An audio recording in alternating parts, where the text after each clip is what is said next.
Bienvenidos y bienvenidas al podcast de la mítica, el lugar en el que nacen las historias. Hoy continuamos con nuestro viaje personal, porque el viaje de la escritura es también, en cierto modo, el viaje de nuestra propia vida. El héroe emprende su camino, pero también lo hace el escritor. Al fin y al cabo, cada proceso creativo tiene implícito un aprendizaje, o varios aprendizajes, si tenemos suerte, con sus picos y sus valles, con sus crisis y momentos de oscuridad en los que no nos reconocemos a nosotros mismos. Pero al final siempre hay una recompensa. Algunas veces en forma de historia, pero lo que es seguro que nos llevamos es el aprendizaje. Después de sentar las bases de nuestra historia, del primer acto, vamos a pasar al meollo, al desarrollo del conflicto, lo que se conoce como el segundo acto. Aquí trazamos un camino en el que los problemas materiales, las amenazas del mundo exterior, resuenan con los demonios internos del personaje. Conflicto externo y conflicto interno, dos líneas que van siempre de la mano. Una simbiosis que convierte una simple sucesión de eventos en una historia con cuerpo y significado. ¿Y cómo se hace esto? Pues es lo que vamos a ver hoy, repasando unos conceptos básicos que no debemos perder de vista, las estructuras habituales que encontramos en el nudo o el desarrollo de cualquier historia, con sus tropos y arquetipos, y una serie de herramientas que nos ayudarán a bajar a tierra todas estas ideas que flotan en nuestra mente. Nuestro objetivo hoy es trasladar al papel todo esto, para tener una hoja de ruta con la que empezar a escribir el segundo acto de nuestra historia. Soy consciente de que hay muchas formas de acercarse al proceso de escritura, y esta que os propongo es simplemente una más. Coge lo que te sirva, porque la herramienta que es útil para uno no tiene por qué serla para otro. A la hora de contar una historia, nada está escrito en piedra. Bien, coge papel y boli, o el dispositivo que te resulte más cómodo para tomar notas, y adentrémonos en lo desconocido. Soy Gonzalo Blanco. Comenzamos.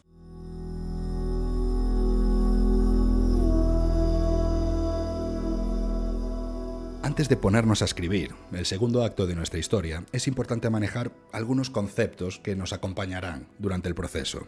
Unas líneas maestras que nos permitirán tomar decisiones con seguridad, mejores o peores, pero conscientes y encaminadas a un objetivo.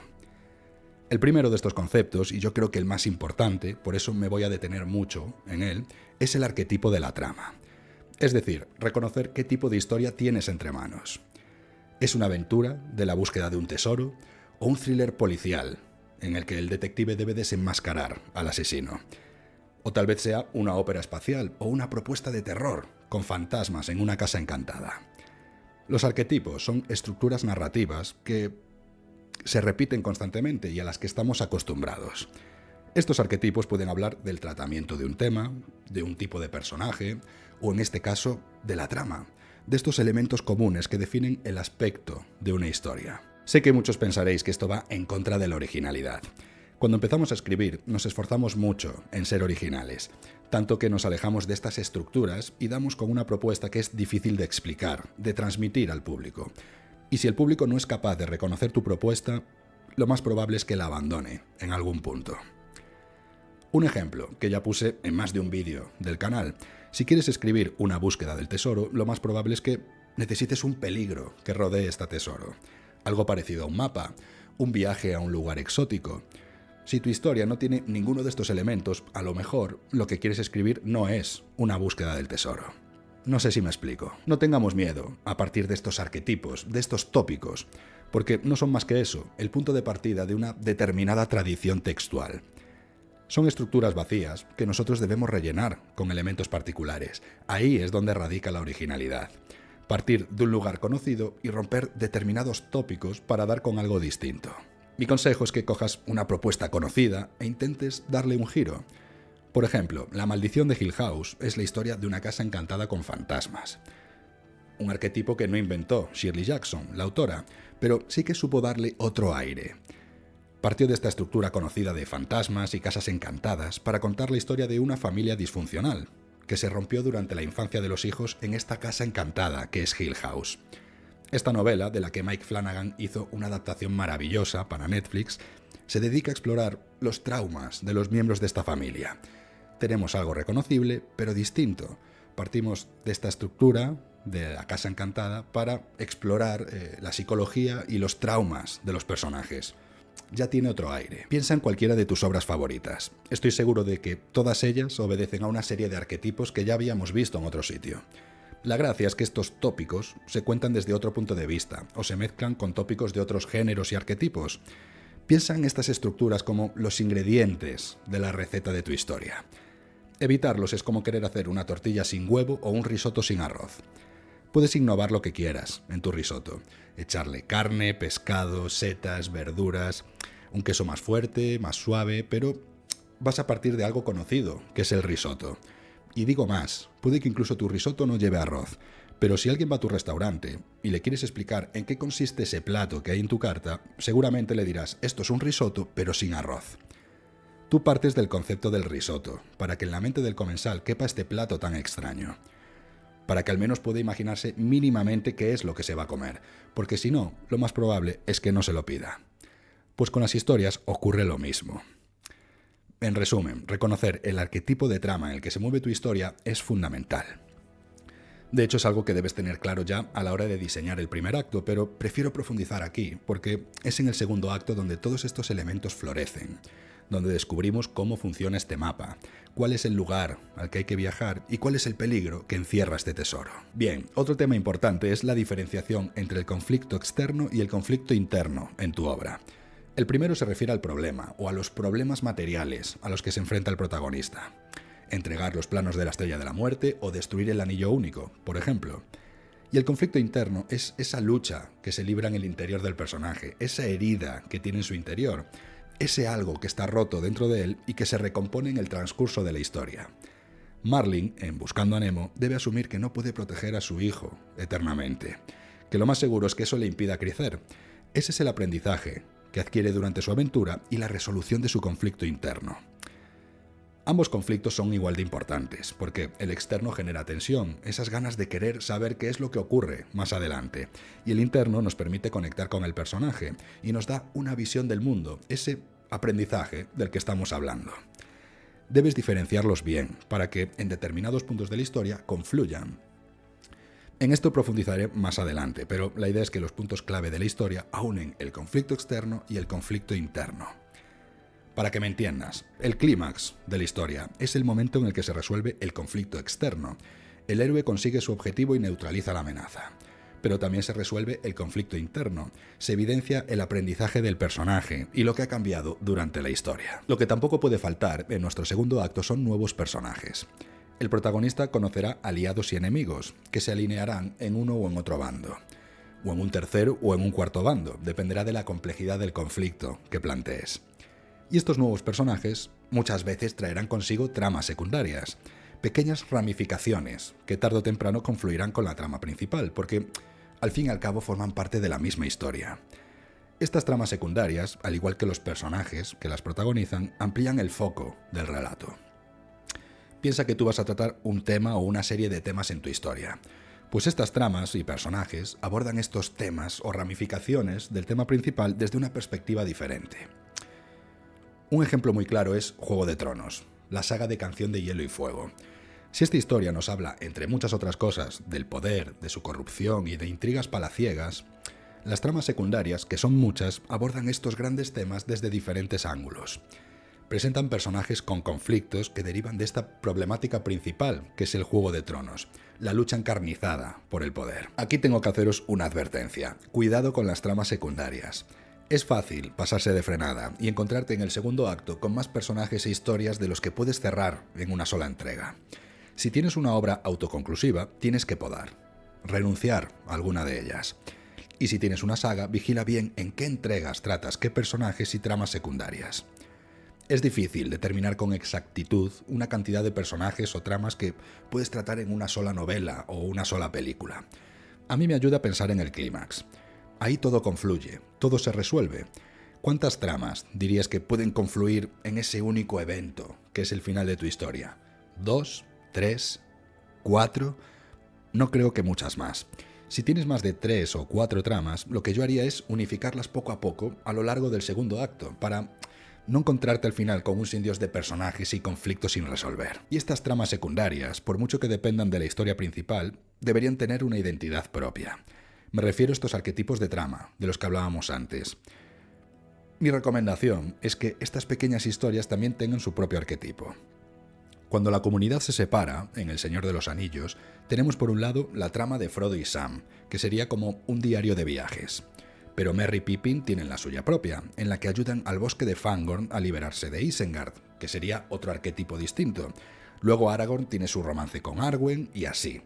¿Ves por dónde voy? Esto es importante, porque en función del tipo de historia que plantees, de este arquetipo de trama, las promesas que harás al inicio serán muy distintas. Me explico. Si el final de la trama de Aragorn y Arwen es que acaban juntos, tienes que dejar claro al principio que esto es un romance. La recompensa que das al final, que es que estos dos personajes acaban juntos, tiene que coincidir con las promesas que haces al inicio.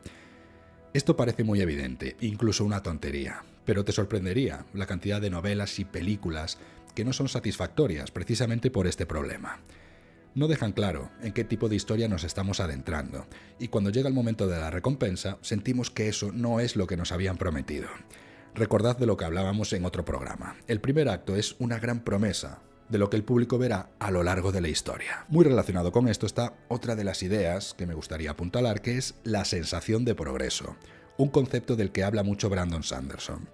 El autor del Cosmere dice que al inicio de cualquier historia hacemos una promesa. De esto va mi propuesta. Vas a ver una serie de cosas durante el desarrollo y llegarás a un final X, que es la recompensa. Bien, pues entre la promesa y la recompensa, el lector o el espectador debe tener la sensación de que estamos avanzando, de que poco a poco nos acercamos a ese final y a esa recompensa. Para conseguir esto, es importante dejar bien claro no solo el gran objetivo del protagonista, destruir el anillo único, sino también los pequeños objetivos que lo llevarán a cumplir su misión. Debemos llegar a Rivendell, junto a Elrond. Debemos cruzar las minas de Moria, para no dar un rodeo que nos retrasará varias semanas en nuestro viaje. Si dejas claro estos objetivos y lo que supone alcanzarlos, el público tendrá esa sensación de progreso y no se desenganchará de la historia. No pensará que damos bandazos y que no vamos a ninguna parte. Y de la mano de la sensación de progreso va el último de estos conceptos básicos, que es la progresión dramática. A medida que avanza la historia, los eventos que suceden son cada vez más relevantes. La amenaza se vuelve más presente y las decisiones que toman los protagonistas son más arriesgadas. Esto es lo que se conoce como progresión dramática. Y es algo que debemos respetar siempre, porque si no perderemos esa sensación de estar avanzando. La historia se acerca poco a poco al final, y el público debe notarlo. Si al inicio del segundo acto muere la madre del protagonista y al final muere un vecino aleatorio del pueblo, no sentiremos que la amenaza se cierre sobre los personajes principales, de que cada vez hay más cosas en juego. Piensa en tu historia como una escalera, en la que el protagonista va ascendiendo, cada vez más hasta alcanzar el punto más alto, que es el clímax. Si tenemos claros estos conceptos, podemos pasar tranquilamente a estructurar el segundo acto de nuestra historia. Insisto, tanto estas ideas como las estructuras que os propongo no son más que unas de las muchas que hay por ahí en manuales y en cursos de gente que sabe mucho más que yo, pero son las herramientas que a mí me ayudan a afrontar este proceso de escritura. Y reitero esto precisamente ahora porque las estructuras son lo que menos tenemos que tomarnos al pie de la letra. Una buena estructura es sólida, pero también flexible, como un puente que si es demasiado rígido puede venirse abajo. Esta estructura, en 3 actos de la que os hablo, igual que las demás estructuras, es una referencia. Son muy útiles cuando estamos bocetando la historia, pero a la hora de escribir y ordenar escenas, siempre es mejor fiarnos de nuestro instinto. Si te va a quedar algo forzado porque te ciñes por completo a la estructura, es mejor alejarse un poco de ella.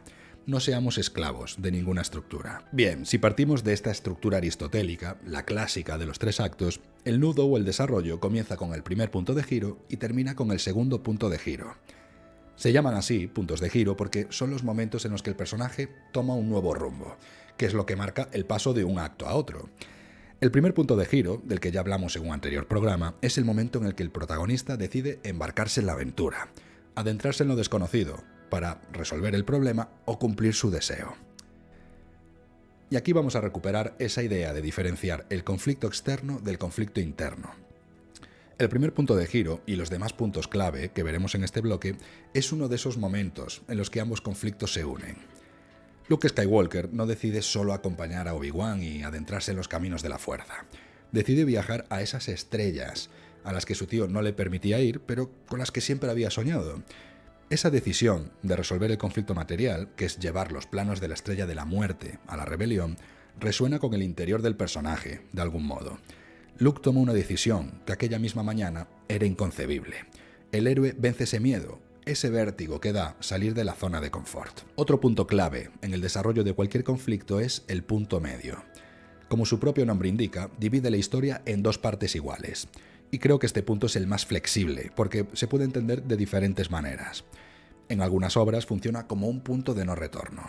El héroe traspasa un umbral y ya no hay vuelta atrás.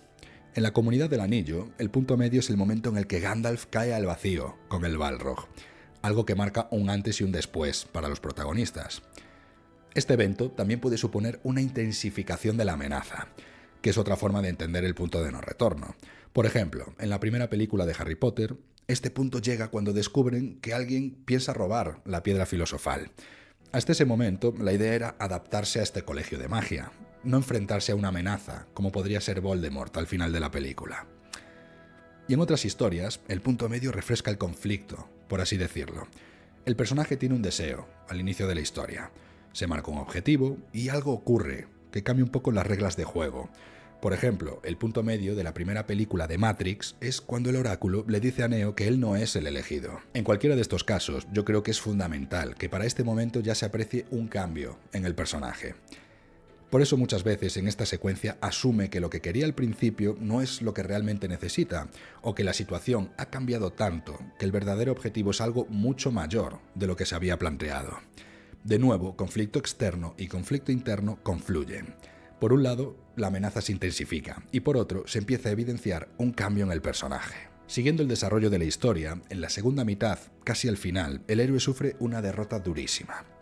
Este momento se entiende como su punto más bajo, porque el conflicto interno vuelve a asomar y el personaje cae en una profunda crisis por culpa de esta derrota. Cuando Obi-Wan muere a manos de Darth Vader, Luke cree que el mundo se ha acabado. ¿Qué va a hacer ahora sin su maestro? Se siente perdido, siente que no tienen la más mínima posibilidad de derrotar al Imperio. Este es ese momento, esta derrota y esta crisis de la que os estoy hablando. Todo eso que se estaba gestando en su interior, esa nueva visión del mundo que estaba alcanzando, se desvanece por completo. El protagonista se siente un idiota por haber creído en ese cambio, por pensar que era lo suficientemente bueno como para solucionar el problema. Pero por suerte en las historias, como en la vida misma, cuando más oscura es la noche, la luz brilla con más fuerza. Y esto es lo que comprende nuestro héroe, un par de secuencias después, en el segundo punto de giro. En este momento, que ya os digo que está muy cerca de la crisis porque nos tenemos que ir ya al tercer acto, el protagonista se recompone y encara de nuevo la amenaza, más decidido que nunca. Por eso es otro punto de giro, porque pasa del derrotismo absoluto a pensar que tiene alguna posibilidad. Hay un cambio de rumbo. Pero este cambio no se produce porque sí.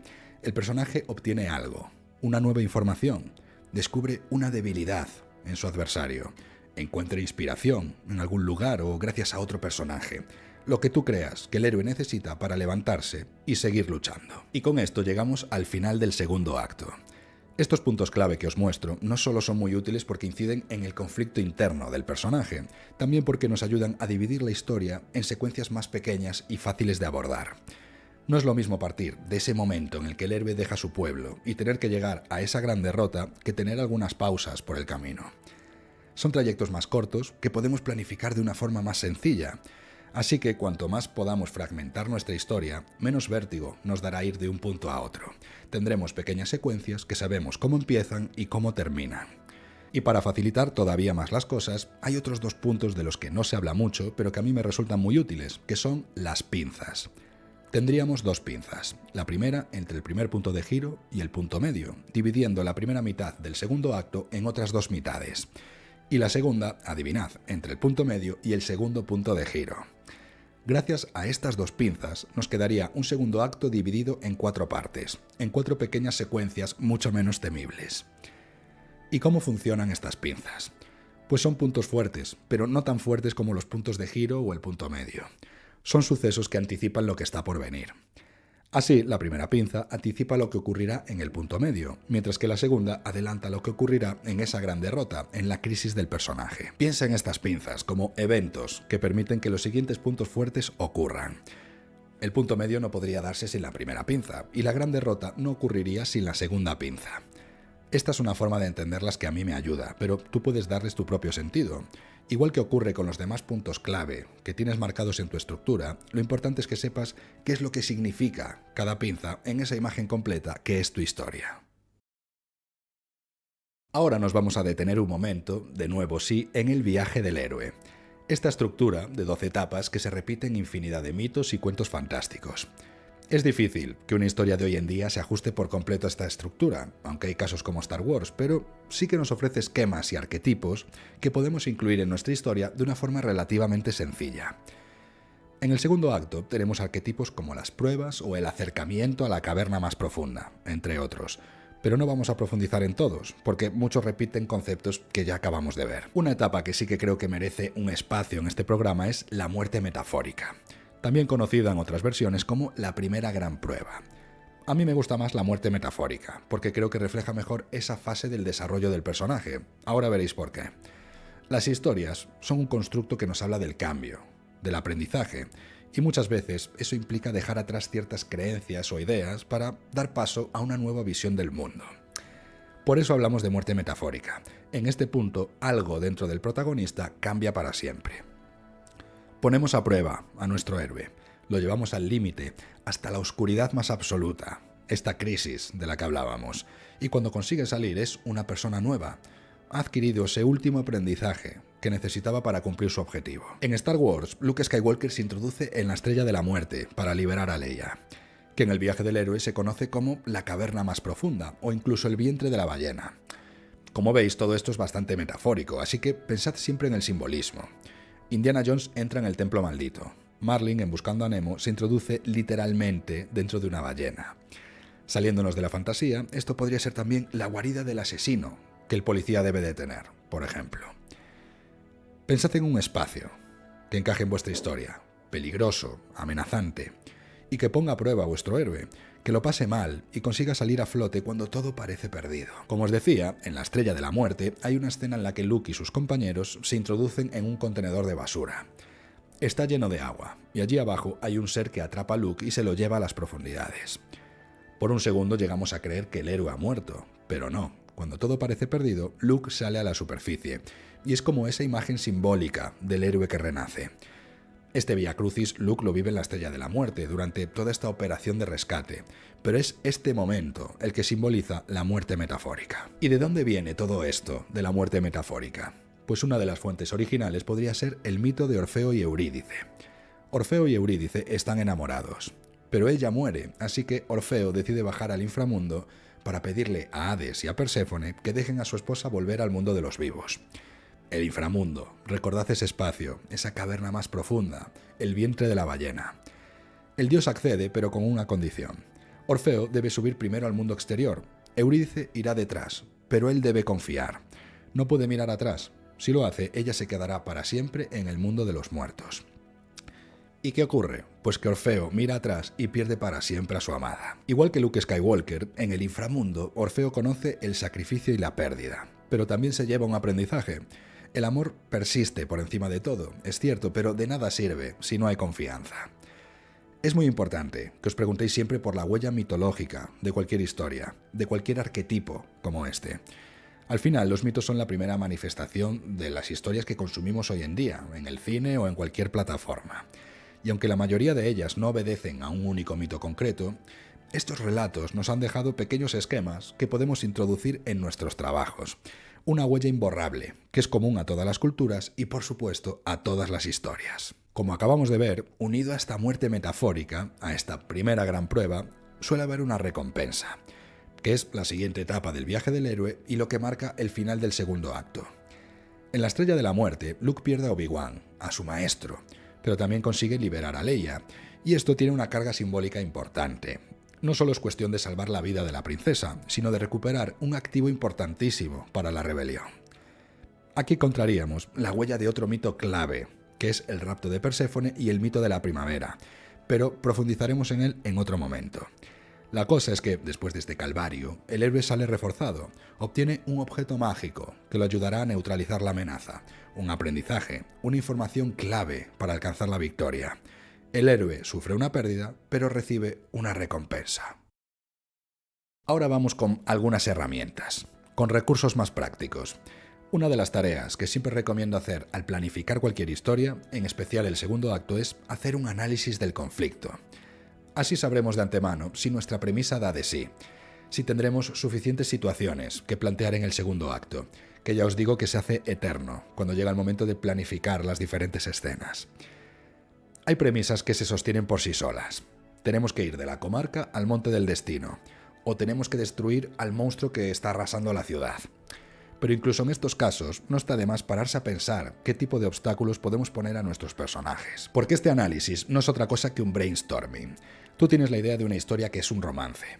Ya sabemos que normalmente acaban juntos, pero ¿qué vicisitudes pasan estos dos enamorados por el camino? ¿Qué momentos concretos de la historia les va a permitir acercarse y cuáles van a hacer que se alejen? Pueden empezar a congeniar en clases de pintura, porque es su gran pasión. O puede que la familia de uno de ellos no vea con buenos ojos este romance. Tal vez la relación se rompe porque él nunca se atrevió a decirle que lo de la pintura era pura fachada, una argucia para acercarse a ella. Estas son las situaciones que puedes ir apuntando en este brainstorming para decir, vale, se me ocurren suficientes situaciones como para armar una historia y que no se venga abajo, que el conflicto no se agote y no me quede sin ideas. Y otro elemento que puedes utilizar como un recurso es el arco del personaje, su evolución. Sé que puede parecer un concepto muy teórico, y de hecho lo es, pero me explico. Sabemos que, por lo general, el protagonista pasa por 3 o 4 etapas clave en su desarrollo, y estas coinciden con los puntos fuertes de los que hablábamos antes, en la estructura de cualquier historia. Se podría decir que, en el primer punto de giro, el héroe asume que su vida no volverá a ser como antes, que ha surgido un problema que hay que solucionar. Luego, en el punto medio, empieza a ser consciente de su aprendizaje, abraza ese cambio que lo ayuda a mejorar y a obtener herramientas con las que superar los obstáculos que le van surgiendo. Y al final del segundo acto sufre una derrota que lo lleva a una crisis, que normalmente supera y que pone en duda todo lo aprendido. Luego estaría el clímax, que es la confirmación de ese cambio, pero eso lo dejamos para otro programa. Así que, si nos centramos en el segundo acto, tenemos este primer resorte que lleva al protagonista a enfrentarse al problema: la aceptación del cambio y la crisis que pone en duda este cambio. 3 puntos clave que coinciden con el primer punto de giro, con el punto medio y con la crisis, que es la antesala del segundo punto de giro. Pues sabiendo esto, podemos marcar estos 3 puntos en la cronología de nuestra historia y hacerlos coincidir con escenas potentes que acompañen estos cambios que sufre el personaje. La gracia es que a estos resortes que se producen en el interior del protagonista tenemos que darles nombres y apellidos. Pero si los tienes claros, al menos sabrás cuáles son los puntos importantes en los que se sustenta tu historia, y no me parece poco. Muy relacionado con esto está la crisis del personaje. ¿Por qué vuelvo con esto? Porque me parece el centro de gravedad perfecto de nuestra historia. Si tú sabes en qué consiste exactamente la crisis de tu personaje, sabrás en qué consiste su conflicto interno, su evolución y el tema central que atraviesa toda la obra. Así que este concepto, que también es muy teórico, puede ser una herramienta muy útil para despejar las incógnitas más importantes de tu historia. Pongamos un ejemplo: Ratatouille, hermosa película. Nuestro personaje, Remy, desea fervientemente poder dedicarse a la cocina, demostrar que las ratas pueden ser mucho más de lo que se les presupone, que cualquiera puede cocinar, que es el leitmotiv de la película. Pues bien, al final del segundo acto, Remy y Linguini, este aspirante a chef, tienen una discusión, y por despecho, Remy invita a su familia, a las ratas, a ponerse las botas en la despensa del restaurante. Linguini los pilla, y se produce una ruptura que parece definitiva. Ahí llega la crisis de Remy, que de hecho le dice a su padre: ¿a quién quiero engañar? Somos lo que somos, y somos ratas. Esa línea de diálogo, que nos muestra la crisis de fe del protagonista, condensa el verdadero significado de la historia, el conflicto interno del personaje, que quiere demostrar que cualquiera puede convertirse en lo que se proponga, que cualquiera puede cocinar. Si tú sabes que tu protagonista sufrirá esta crisis al final del segundo acto, que deja de creer que pueda ser algo más que una rata, tú ya sabes que al inicio él tiene el deseo de demostrar lo contrario, que en el primer punto de giro aparecerá una oportunidad de iniciar ese camino en la cocina, y que en el punto medio el personaje empezará a creérselo, a abrazar ese cambio y a pensar que, joder, es cierto que él también puede cocinar. La crisis te ayuda a articular toda la historia. Porque si sabes todo esto, ya sabes que por lo general el tercer acto, concretamente el clímax, confirmará ese cambio en el personaje, que ha cumplido su deseo de convertirse en chef. Y una herramienta que no puede faltar a la hora de escribir una historia es la escaleta. Ya hablamos de ella en el anterior programa, y pusimos como ejemplo el episodio 4 de Star Wars. Pero vuelvo a repetirlo. La escaleta es un documento en el que desglosamos las escenas que conforman nuestra historia. Porque esta es una de las cosas que más nos paralizan a la hora de escribir, a la hora de bajar a tierra todas estas ideas y conceptos. La teoría en principio es fácil. Hay que plantear una secuencia lógica de escenas que nos lleve de un punto a otro. Del primer punto de giro al punto medio, del punto medio al segundo punto de giro. Pero claro, luego vemos que hay que pelearse con esta escaleta, hacer diferentes versiones, quitar, añadir, volver a hacer una nueva versión. En eso consiste escribir, no hay más misterio. Aunque lo cierto es que hay diferentes formas de plantear esta secuencia de escenas. Lo más lógico parece ir en orden cronológico, de principio a fin, pero tampoco es ninguna locura empezar por el final e ir hacia atrás. Si tú ya sabes que al final de tu historia tu héroe vence al villano, parte de ahí y vete hacia atrás. ¿Por qué no? Otro método muy interesante es el copo de nieve. Imagina que solo tienes clara una escena en tu historia. Pues empieza por ahí. Sé que mi personaje vivirá este momento. Pues, ¿cómo ha llegado hasta ahí? Y voy marcando el camino hacia atrás. Después habrá que hacer lo contrario. El personaje llega a este punto y ¿qué hace a continuación? ¿Qué decisiones toma para seguir adelante? Utilices el método que utilices, debes tener muy claros el conflicto externo y el conflicto interno. Debes saber, por un lado, cuál es su objetivo, cuál es el problema material que debe solucionar el personaje, y por otro, cuál es la evolución que va a experimentar a lo largo de la historia. Estos dos conflictos son los faros que iluminan el camino, así que identifícalos cuanto antes. Y hasta aquí este programa del podcast de la mítica. Hoy hemos intentado arrojar algo de luz en lo desconocido, en ese camino incierto que es el segundo acto, tanto para nuestro protagonista como para nosotros mismos. No olvides que el viaje del héroe también es el viaje del escritor. Puede que tengas miedo de adentrarte en ese bosque del que no sabes si podrás salir, pero déjame decirte que ese miedo no desaparece. Al final es algo necesario.